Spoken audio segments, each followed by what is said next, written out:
In the final book of Homer's epic, the Odyssey, the souls of the suitors that Odysseus killed have arrived in the underworld. Hermes, the messenger of the gods, leads them to their final judgment.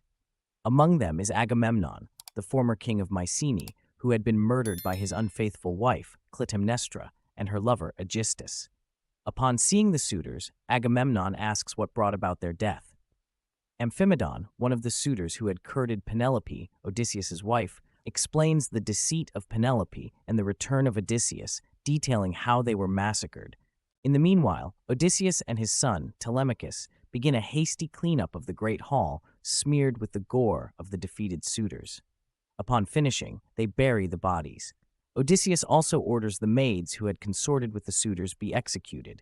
Then Hermes escorts these wrongdoers to the underworld.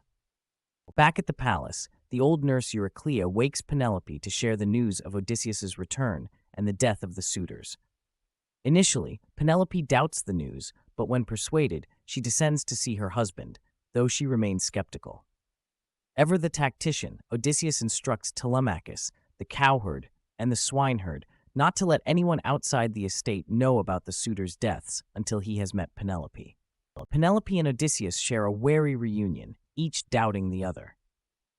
In order to test Odysseus's story, Penelope orders a servant to move her bridal bed, a task that only she and Odysseus would know is impossible, since Odysseus had built the bed around a tree, rooting it to the ground. Odysseus reacts with outrage, which assures Penelope that he is indeed her husband. Reunited at last, they spend the night retelling their stories and making love.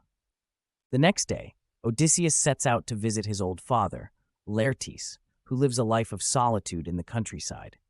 Meanwhile, the families of the dead suitors gather and decide to take revenge on Odysseus for the deaths of their sons. When they arrive at Laertes' farm, Athena intervenes and brings a peaceful resolution between Odysseus and the suitors' parents.